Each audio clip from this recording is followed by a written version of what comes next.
Welcome to the Talent Development Hot Seat. I'm your host, Andy Storch, and I'm excited that you're joining me today for another great episode and conversation to help you up your game and improve your capabilities in the world of talent development. And today I've got a really special one for you. This is actually a rerun, given that it's a holiday week. I know a lot of people are not working, myself included, and I thought it would be a good opportunity to go back into the archives and share a couple episodes with you that were especially popular, as well as I found really valuable and insightful. And today I'm sharing an interview that I did with my friend Claude Silver, which came out as episode number 365 back in January of 2023 on creating a culture of belonging and bravery. And in this interview, Claude shares so many great and valuable insights. And I wanted to bring this back out because Claude also recently published a new book called Be Yourself at Work, which is available on Amazon and Barnes & Noble and anywhere that you can buy books. Claude, I think of as one of the most inspirational, insightful, wonderful people in our space or anywhere. She is the Chief Heart Officer of VaynerX, which includes VaynerMedia. The company's run by Gary Vaynerchuk or Gary V. I had her on the podcast for the first time back in December of 2019. She spoke on my talent development virtual summit in 2020, and then at the Think Tank conference in 2023, and then again in 2024.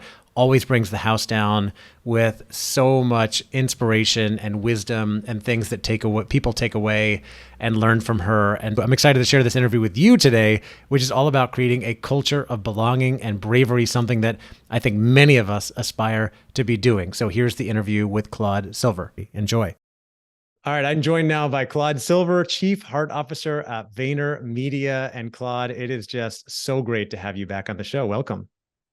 Thanks, Andy. Great to see you. And you just reminded me I was here for episode 136 and 137. So I love the evolution and I appreciate being back. Yeah, we were just saying that was back near the end of 2019. So it's been a little more than 3 years. And that was one where I've done well over 300 of these, done almost all of them virtually, but I felt so compelled, like I need to meet this person in person. Came to your office in New York and we sat down and did a 2-part interview in person in your office. And it was a wonderful experience. We've stayed in touch since then. A lot has changed in the world since then, obviously. But you continue to march on with your mission and your purpose. And I want to touch on some of those things today for anybody listening that doesn't know that much about you. They can go back and listen to some of those previous episodes. We dived a lot into your background and how you got to where you are today. Certainly did not take a traditional HR route to then become this sort of head of HR, Chief Heart Officer, as you say. Your mission there and what Gary, your boss, put you in this position to do was to build the best human empire. And I think you've referred to it as a honey empire. Could you talk about what that means? Yes. The mission is to build the single greatest human-centric organization in the history of time. So that's the mission to all of us, really. And we figure out how to do that on a day-to-day, hour by hour. The great thing about that is it's aspirational. So it's just ours to keep on plugging away. Our culture is called the Honey Empire. That's what we call ourselves inside. Okay. And we really believe that you win honey over vinegar. And Gary loves to brand things. So that's really one of those things. But honey obviously is being the bigger person, trying to be the bigger person, leaning in, helping that person, jamming with that person, holding your judgments, not being as subjective as we normally are. Yeah. Leading with kindness, leading with candor, everything that he writes about in 12 and a half, which are really our values. It's really emotional intelligence for the win. Yeah. And we believe when you put honey and treat people right, really, really remove fear from the system, then you have the empire, which is really the business success, our success, a client's success, a consumer's success. It really is. It's a departure. I know you didn't come up through a traditional HR background, right? But when you talk to a lot of longtime HR professionals, you think about the history of HR. It was a lot more about the vinegar than the honey, right? It's like, oh, make sure people are following policies and guidelines. You don't get in trouble for this and that, and reprimanding people for breaking rules. And there are still rules and guidelines that absolutely need to be enforced, right? But you're saying we need to lead more with the honey, with kindness, with love than with the vinegar. Yeah, well, certainly you don't want to lead with fear. Right. No one responds well to fear. People may feel as though, okay, well, I'm going to throw a little fear. I want them to be a little bit paranoid. So they'll work harder. Yeah, sure. They'll work harder because they don't want to get fired. But that's definitely not my belief or Gary's belief. It is really putting people first, putting people in positions to succeed and positions of strength, and remembering completely that even, I talk about Maya Angelou's quote all the time, like people forget what you said, people forget what you did, but people will never forget how you made them feel. How are you doing that with every interaction you have? Yeah. And for me, that is every heart print, every fingerprint, every text. How are you showing up in those rooms? How are you showing up on Zoom, body language, all of that? Yeah. And are we making people feel safe first and foremost? Yeah. Question. Sounds like something that's ingrained in you, and I see how you go about operating and treating people. You're so authentic and treat people with such kindness and connection. I feel it every time I'm with you, and we've gotten a chance to hang out in person a couple times. How do you transfer this to other leaders in your organization? Because you're in a company that's scaled to well over 1,000 employees. I know we have a lot of listeners who work in companies of 10,000 employees. And you think, well, I can act this way. How do I transfer this to our leaders to eliminate that fear and lead with more of what you're talking about? Yeah. So what I would say first and foremost is, how do you want to be treated? So that's the real thing. Like, I want to work in a culture that is vibrant, and a culture that's friendly and warm, and where I make connections maybe for life and do great work. That's what I want to do. When you actually ask yourself, what kind of culture do you want to be in? It really all of a sudden makes you think, is that the culture I'm in? And am I being that person? Yeah. So, and so one of the things that I would say is for everyone really to be somebody that other people want in that room. Yeah. What does that mean? Okay. That means showing up with energy that is yes and. Showing up with, leaning into the conversation with your body language, listening before you talk or talk over someone. Yeah. Those little things, remembering that you're a team. You're not a group. A team has a vision, has a North Star, has an agenda. Everyone has a role on a team. There might be some crossovers, but we know where we're going, and we can't do it without the other person. A group is really cheap and cheerful. Oh, you all came together and you're on a tourist bus today.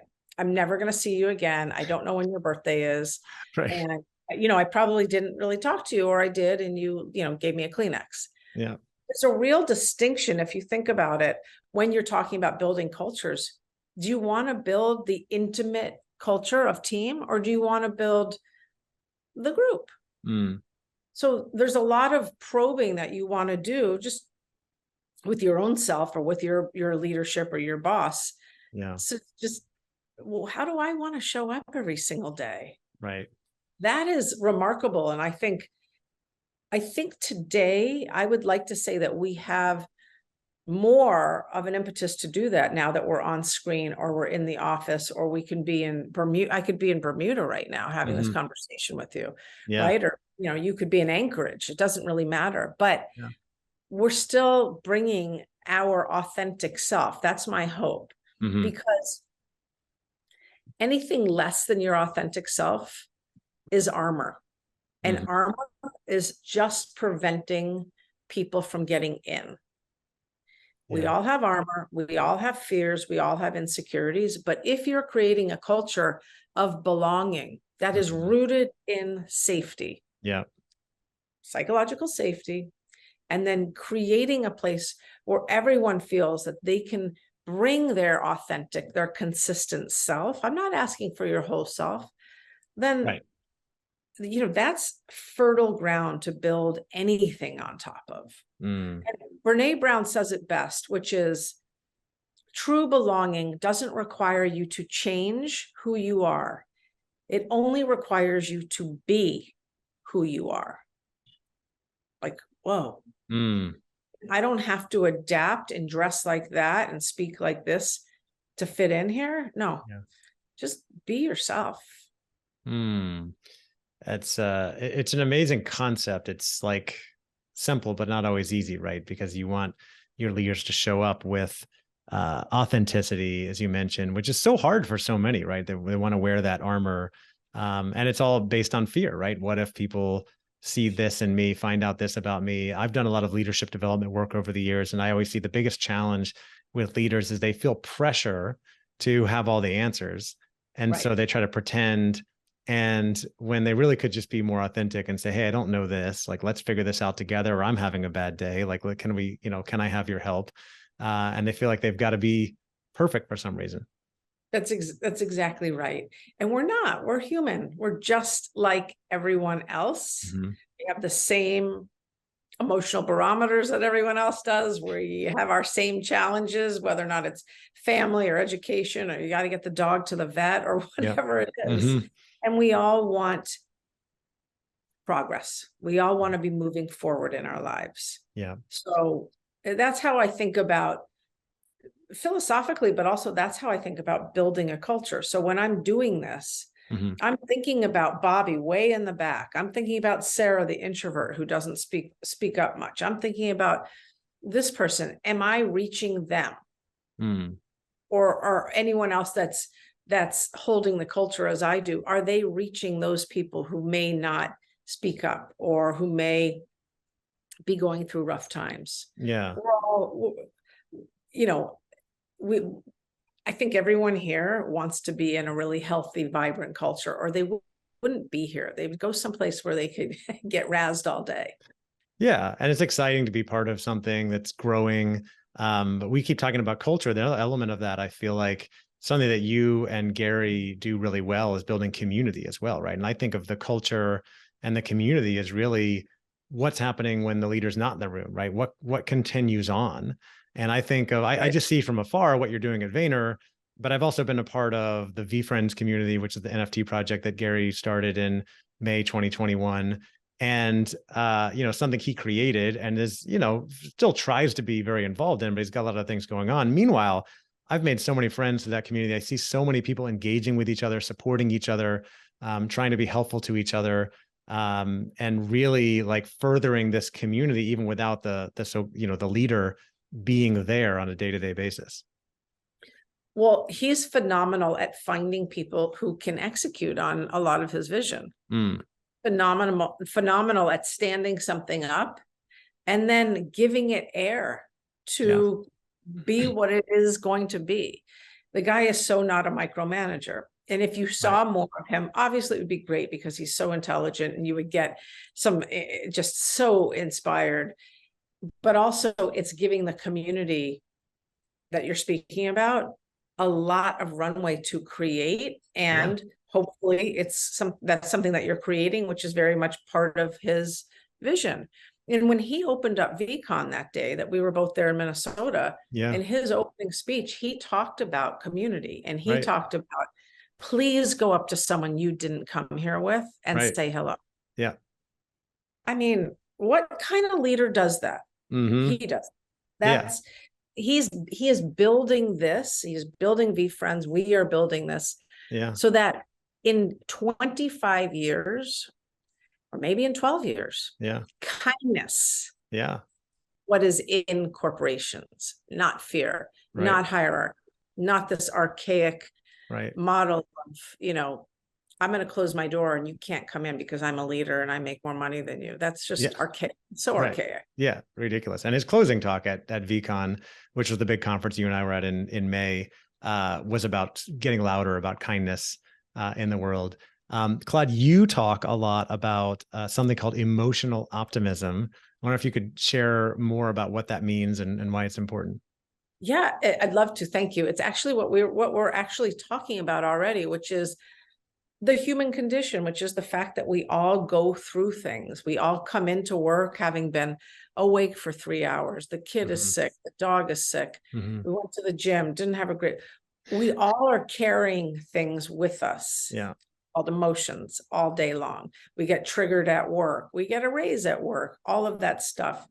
How can we use those emotions as data or as a signpost, but not become and get submerged by those emotions? So it's having emotional awareness. Now, the emotional part we get, we're all emotional. The optimism part is knowing that these are just guides. They are not who you are. You are not a sad human being. That incident with the dog made you sad today. Yeah. But through knowing that you have the power to change what's in your mind, to change your mindset, to seek support, to seek help, you can find, light on the other side, optimism, possibility. Like, not everything will be doom and gloom forever.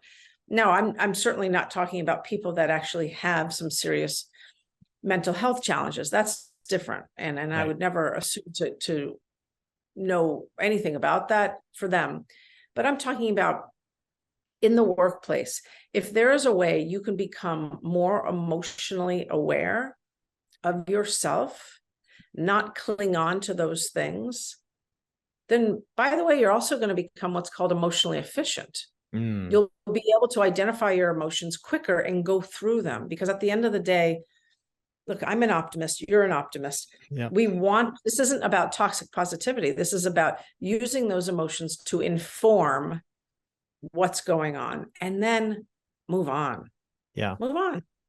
You mentioned toxic positivity. I don't know if I've heard that. What does that mean? Is that sort of the cynical view of optimists like us that are always like just trying to be positive about everything? Exactly. It's literally like, oh gosh, it's COVID. That's terrible that, New York City is basically shut down. I'm so glad you have a job. So it's literally like shoving what's real under the rug to be buoyant, but it's fake, right? Or literally like, gosh, Claude, I'm so sorry you had a terrible review with that person. I had a really great review with that person. Yeah, good for you. Right? It Doesn't make me feel better, no. Except empty. Yeah. So toxic positivity is really a way to divorce yourself from the truth. So when you talk about emotional optimism, obviously there's a big element of optimism, but you're also talking about recognizing your own emotions, being aware of, and also connecting with others, which I think also I see one of the challenges out there in leadership. Doesn't happen all the time, right? But leaders that are just so focused on business that if somebody is maybe struggling, underperforming, going right into, hey, we need to put you on a performance plan instead of finding out, hey, what's going on at home, right? Maybe there's a relationship issue. Maybe the dog died, like you said. Can you check in and connect with somebody on a human level before taking it right to performance? Andy, exactly. That's exactly right. And the thing, when you spend enough time with people and you have people that can scale you and spend enough time with people, so forth and so on, then you find out what's going on in that person's life and that person's life at work. And also, like, does that person, have a challenge reading or writing? Because that's not abnormal, by the way. Yep. Many of us are dyslexic, myself included. There's a lot of ADHD in the world. So we have to take that into account when you look at the human and why this person might be struggling or not performing as well, rather than just going to the jugular and saying, bye-bye. Yeah, they don't fit this box. Maybe there's other things they'd be doing. Luckily, it seems that, through the greater movement of DEI-B, we have more awareness of neurodiversity coming out more lately, right? For people that do have ADHD or whatever it may be, that, hey, they're very capable. Maybe there's just a different way for them to work than others who are writing emails all day long. Exactly. And also, I think the training and development that we can give people that need extra time, that need help managing their energy or their calendar. Like, I think we really assume that people come into the workplace, junior, senior, and they're like, they know how to write an email. Well, no, they don't. Right. Or they know to push a chair in when they leave the boardroom. Maybe Yeah. not. Yeah. So we do a lot. If you think about it, there's a lot of life skill teaching we do Yeah. in leadership, a lot, aside Yeah. from the hard skills. Yeah. Well, you have a lot of newer employees these days who didn't even either get to finish college in person or start a job in person. They're starting on Zoom, Oh my and gosh. to come into the office, they don't have that experience to know the etiquette of how to act together when you're with people in person. Maybe their parents didn't teach them. Like, how do you know? Right. Yeah. They're maybe just like raised by a pack of wolves. It doesn't really matter, but it's out there and it's true. Right. And I really think those people that have started during the pandemic and now in hybrid are extremely courageous, Mm. because this isn't what we had. The world wasn't set up for this yet. Yeah. Now we're set up for it now, but it takes that much more now to lean in Yeah. and ensure that they are feeling like they belong to this culture. They are part of this team. Yeah. We had to pivot quickly. So you also posted recently about a new term I think you made up called radical inclusion, that I think is related to this. I wonder if you could talk more about that.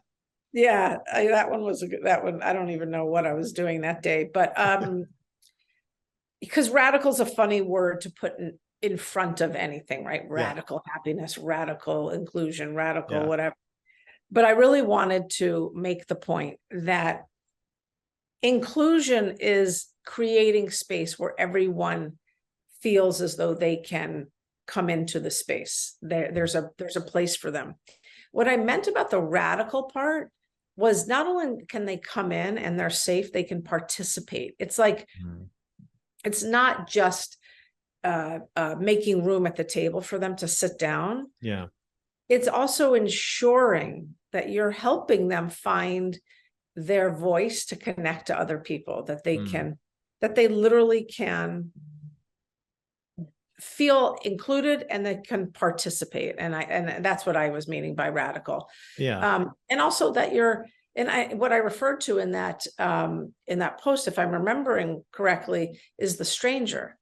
And I don't mean Albert Camus' stranger. I mean that we are making space for the stranger to come into our space. The people we don't know. That's right. Yet. And there's a ton of them. Yes. Right. Yeah. The friends we haven't met yet. Yeah. Yeah. And what I'm hearing too is it's almost an extension of that difference between diversity and inclusion, where, we're letting people into the room and they're in the company and maybe they're even in that meeting room and they're sitting at the table. But if you're ignoring them, then their voice is not heard. They're not really included. They're just there, right? This is actually like making sure that you're paying attention, maybe even paying extra attention to those who are normally excluded or overlooked.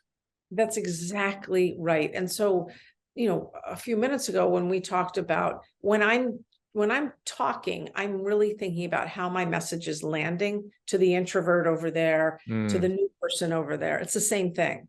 Yeah. Because I want to bring them into the fold. I don't ever want people to feel as though they don't quote unquote fit in, because as you and I know, what does fitting in mean anyway? Yeah. Fitting into what? I mean, that's a whole nother conversation for another time. I think at the end of the day, I think it just means, do you feel like you belong, right? Yeah. But fitting in a lot of the time means you need to look like Andy. Sure.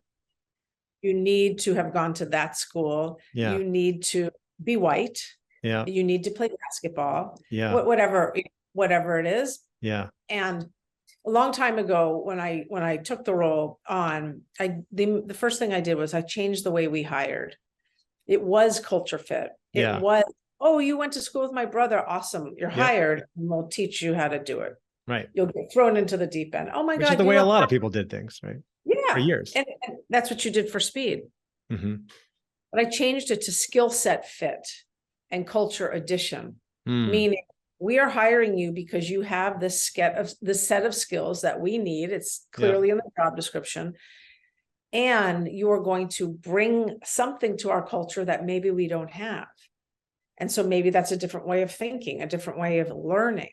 Maybe you are a philosopher and you're, whatever it is, but it allows us to get people that don't look and sound like us and that have much more I would say, of a holistic diversity to them. And that doesn't necessarily just mean, I'm not talking DE&I as much as I'm talking about, they may describe empathy as this. I describe it as that.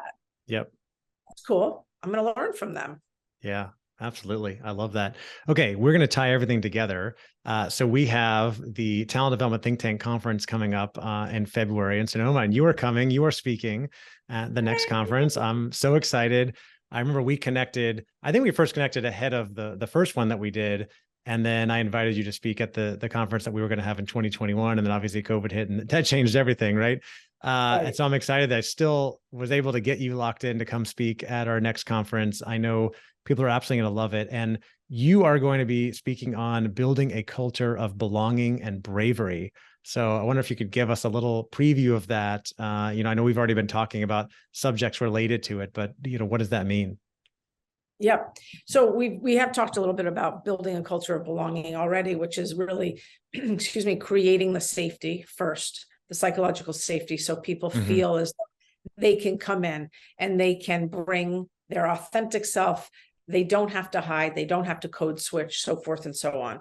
Or if they do, they're choosing to. It's not a, right, so you must. yes, belonging. And in order to, once you have that culture of belonging, what are you going to do with it? That's great. But you want it, for us, we want to create bold thinkers, people that take action, people that are on the offense. Yep. And so that's the bravery part. And it goes back to the honey empire, quite frankly, if we put people first, we create this wonderful place where they feel like they can make friends. They have similarities with people, whatever it is. They can join one of the community resource groups we have, all of that stuff. Then we want people to thrive here. We want people to be here forever. And people are motivated by progress. When people feel momentum, as you do when you walk into this office, you want a part of that. So that's what we want to give people, the opportunity to take swings, at-bats, growth, development. It's all here waiting for that person. And so that's the bravery part. And just to be really, really clear, sure, building a culture of belonging is amazing. That's step one. Step two is really doing something with it. What are you going to do with all these people that actually like each other? Right. What are you going to do? And for Gary, he's going to disrupt the industry. That's what he's doing. Yeah. And for Gary or for me, we are going to create cultures and corporations rooted in kindness. Oh yeah, that's real disruptive. So it's really the two-step process.